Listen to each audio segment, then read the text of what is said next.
রাষ্ট্রীয় উন্নয়ন অবকাঠামো বিবেচনায় অনেক সময় সরকারকে বিভিন্ন রকম পরিবর্তনের সিদ্ধান্ত নিতে হয়। তেমনি রাজধানী স্থানান্তরের সিদ্ধান্ত বিশ্বে নতুন নয়। এবার এমন সিদ্ধান্তের দিকে এগুচ্ছে ইরান।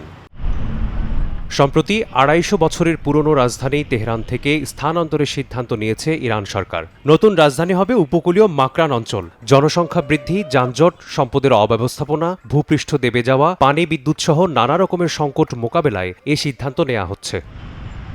ইরান সরকারের মুখপাত্র ফাতেমেহ মোহাজেরানি বলেন, মাকরানে অবশ্যই আমাদের নতুন রাজধানী হবে। এতে আমাদের দেশের অর্থনৈতিক ও বাণিজ্যিক সম্প্রসারণ ঘটবে। এরই মধ্যে আমরা কাজ শুরু করেছি। এ বিষয়ে শিক্ষাবিদ, অভিজাত ব্যক্তিবর্গ, বিশেষজ্ঞ, প্রকৌশলী, সমাজবিজ্ঞানী ও অর্থনীতিবিদদের সহযোগিতা চেয়েছি। এই সিদ্ধান্তের পক্ষে প্রেসিডেন্ট মাসুদ পেজেশকিয়ান জানিয়েছেন, ভূমিকম্পের ক্ষেত্রেও ঝুঁকিপূর্ণ তেহরান, আয় ব্যয়ও নেই ভারসাম্য। পারস্য উপসাগরের কাছে রাজধানী স্থানান্তরের বিষয়ে এরই মধ্যে কাজ শুরু করেছেন তিনি।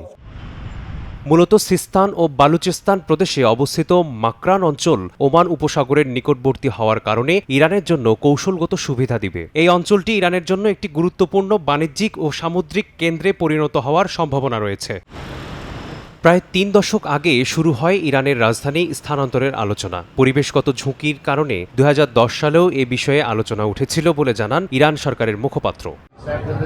তবে সমালোচকরা মনে করছেন, ইরানের এমন সিদ্ধান্ত বিপুল পরিমাণ অর্থনৈতিক ক্ষতির কারণ হতে পারে। মিসবাহুল আলিফ, সময় সংবাদ।